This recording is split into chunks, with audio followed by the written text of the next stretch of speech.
बिस्मिल्लाहिर्रहमानिर्रहीम। अस्सलाम वालेकुम नाज़रीन, मैं हूँ फैयाज़ राजा और आप देख रहे हैं आपका अपना यूट्यूब चैनल।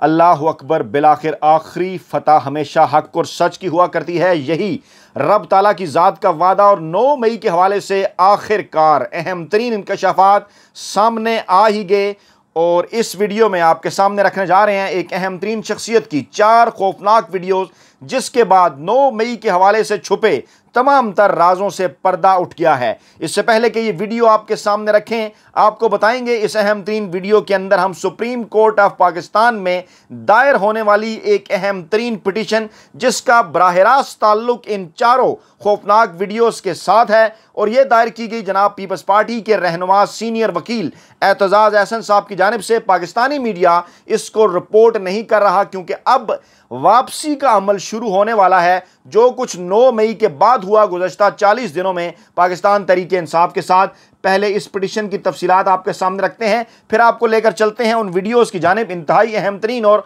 खौफनाक वीडियोस। पाकिस्तान पीपल्स पार्टी के रहनुमा और सुप्रीम कोर्ट ऑफ पाकिस्तान के सीनियर वकील एतजाज़ अहसन ने 9 मई के वाक़यात में मुलव्विस शहरियों के मुकदमात फौजी अदालतों में चलाने के खिलाफ सुप्रीम कोर्ट में दरख्वास्त दायर कर दी है। एतजाज़ अहसन की जानिब से वकील सलमान अकरम राजा ने दरख्वास्त दायर की, सीनियर वकील, और आपको पता है उनका मौक़िफ़ क्या था जब इंतखाबात पंजाब और केपी में डिले किए गए थे। आइनी और कानूनी मौक़िफ़ था वो हक़ और सच के साथ, इमरान खान के मौक़िफ़ के साथ सलमान अकरम राजा खड़े थे।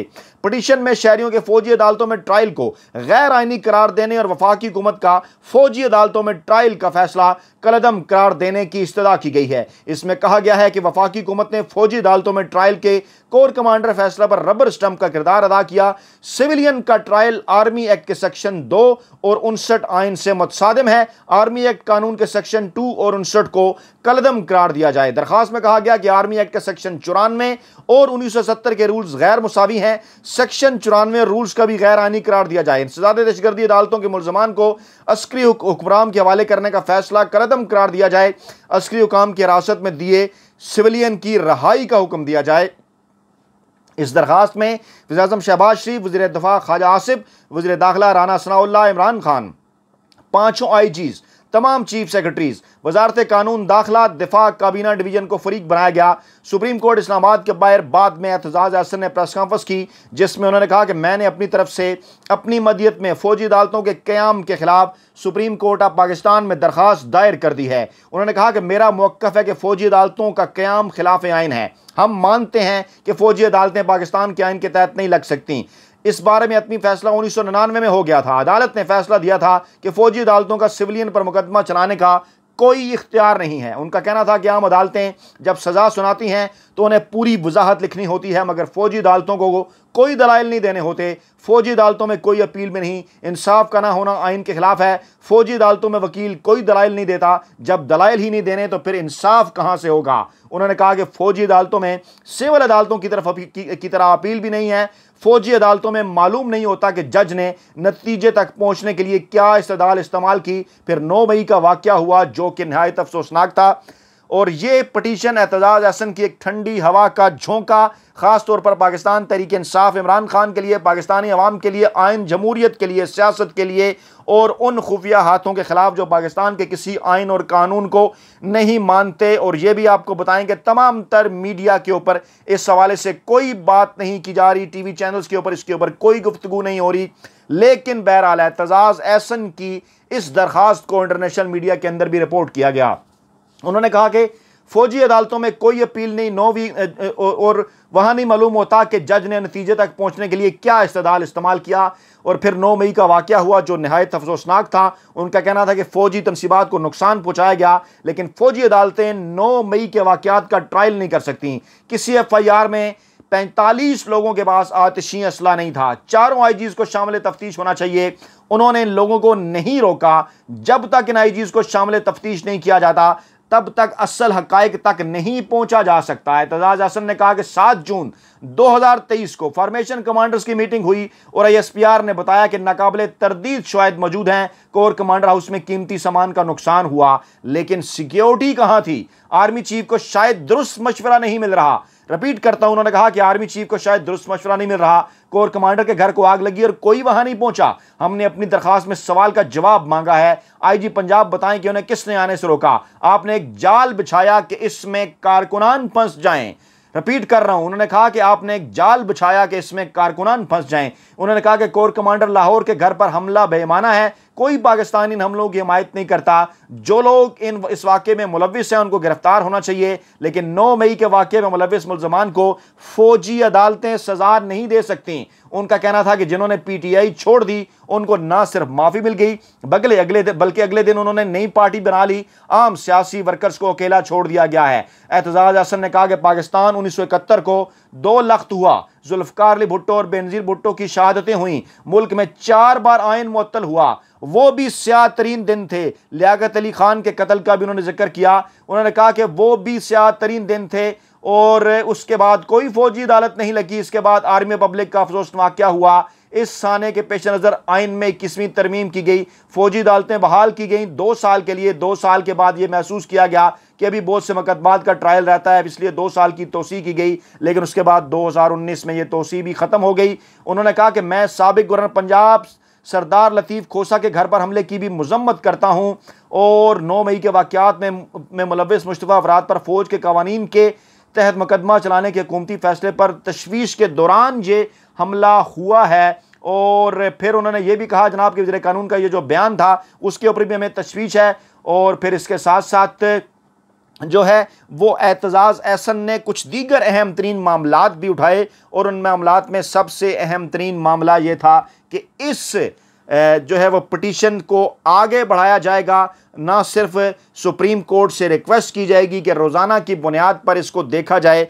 बल्कि रोज़ाना की बुनियाद पर पाकिस्तानी अवाम को अपडेट भी किया जाएगा। अहम तरीन डेवलपमेंट एतजाज़ अहसन की ये पटिशन, और अब हम आपके सामने रखने जा रहे हैं इसी पटिशन के हवाले से, इसी 9 मई के वाक़े के हवाले से जुड़ी हुई 4 खौफनाक तरीन वीडियोस, ताकि जो चीज़ें हमने आपके सामने पढ़कर सुनाई विजुअली भी आप उन्हें देख सकें और क्या गुफ्तगू कर रहे हैं 4 खौफनाक तरीन वीडियोस के अंदर एतजाज़ अहसन वो भी आप सुन सकें, क्योंकि इसका एक अपना इम्पैक्ट है। मैं आपके सामने रखने जा रहा हूं, देखिए भी सुनिए भी ज़रा गौर से क्या कह रहे हैं एतजाज़ अहसन। लाहौर कोर कमांडर का रेजिडेंस का केस देख,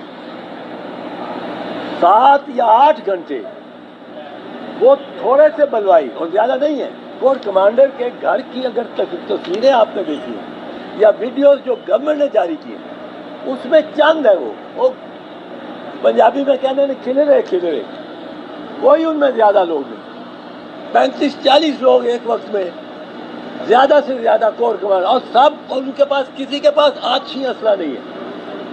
आछी असले की कोई इल्ज़ाम नहीं आया किसी FIR।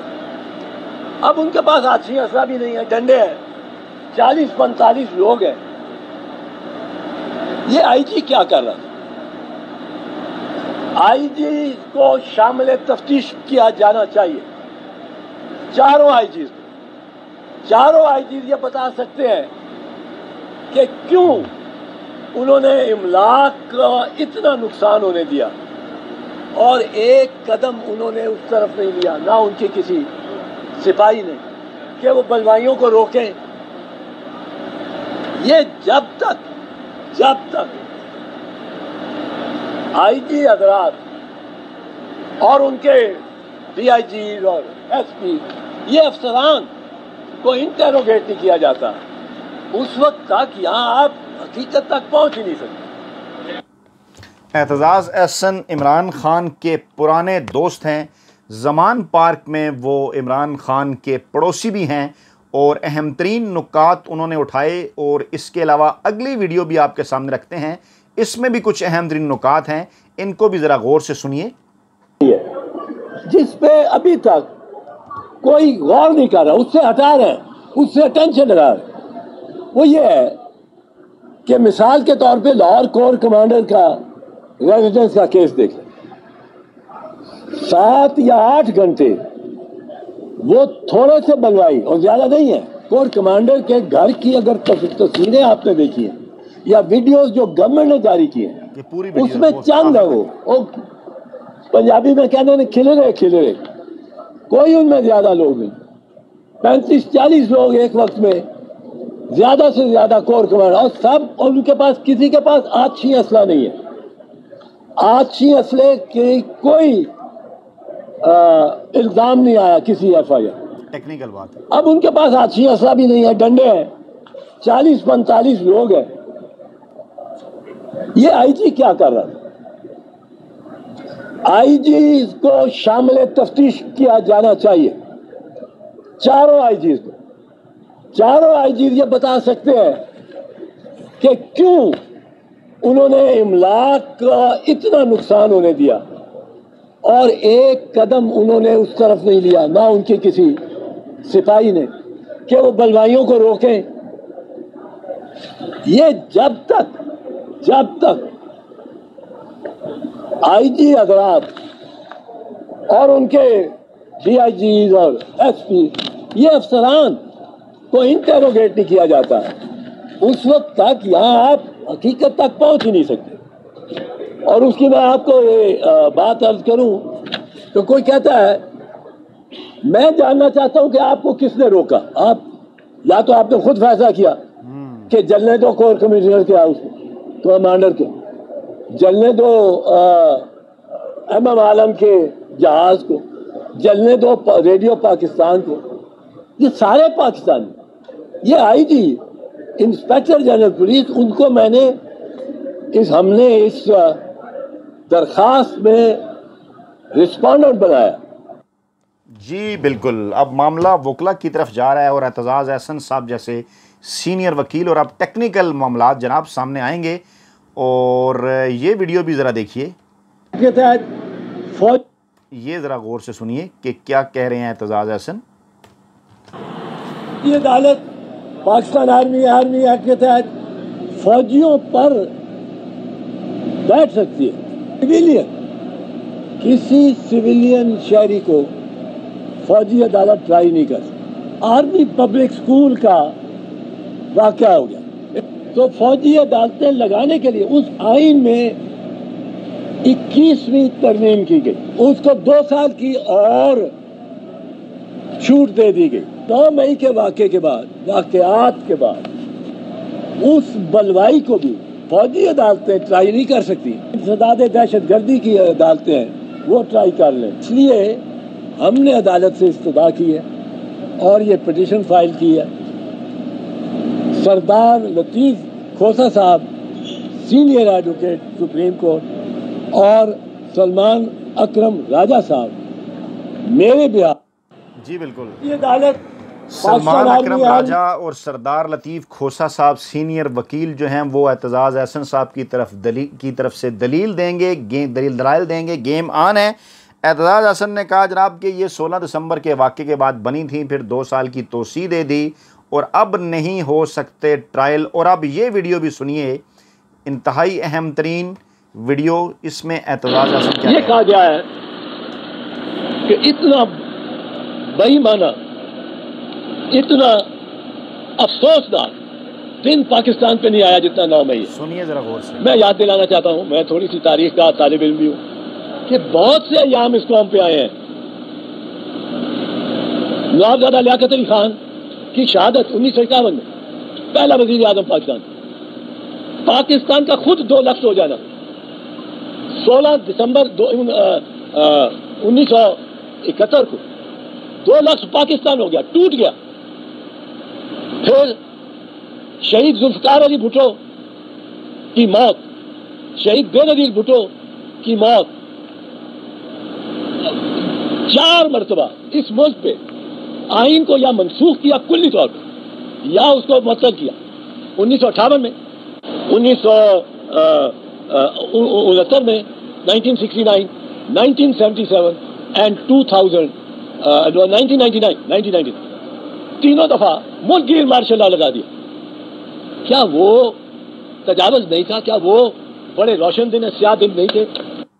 जी बिल्कुल। एतजाज़ एहसन साहब ने पूछ लिया है कि क्या 9 मई सिर्फ स्याह दिन था, वो क्या रोशन दिन थे। और अब ये वीडियो सुनिए जिसमें वो हक की बात भी कर रहे हैं और कह रहे हैं कि मशवरा कहाँ से आया जनाब। जी। और इसका इदराक नहीं किया अभी तक ना कोर कमांडर की मीटिंग है ना फॉर्मेशन कमांडर की मीटिंग। अब मैं तो कहता रहता हूँ कोई चीफ साहब को जाके अवामी साहब को कोई समझाए, उनको मशवरा ठीक नहीं मिल रहा मेरे ख्याल। उनको कोई समझाए कि ये कानून है, ये आइन है। अब इस पे वकला तो स्टैंड लेंगे अगर फौजी अदालतें लगी। वकला आइन के मुहाफिज है, इनका हमारा फर्ज है। फर्ज जिस तरह हर उस कर्नल का था जो लाहौर में था उसे, और उसका यूनिट भी उसके साथ था कि वो जाके अपने कमांडर के घर को आग लगती हुई बुझाए, कोई नहीं पहुंचा। ये इन सवालों का जवाब हम इस पिटीशन के जरिए मांगते हैं। जी बिल्कुल। और इसका उन्होंने कहा कि इदराक नहीं है, आर्मी चीफ को मशवरे गलत दिए जा रहे हैं, कोई उन्हें समझाए कि ये ठीक नहीं हो रहा। और आइन और कानून की जब बात होगी, तोड़ा जाएगा, फौजी अदालतें निकलेंगी, तो फिर वकला तो सामने आएंगे। और इस तरह से अब ये आइनी और कानूनी लड़ाई एक नए मरहले में दाखिल हो गई। इमरान खान के दोस्त भी हैं एतजाज़ अहसन, और उनके हवाले से इत्तलात हैं कि मुमकिना तौर पर मुस्तकबिल में एतजाज़ अहसन भी इमरान खान के साथ खड़े नज़र आ सकते हैं। तो जनाब ये थी अहम तरीन अपडेट। अपना बहुत ख्याल रखिएगा, दुआओं में याद रखिएगा। नई वीडियो के साथ जल्द हाजिर होंगे। अल्लाह ने के बाद।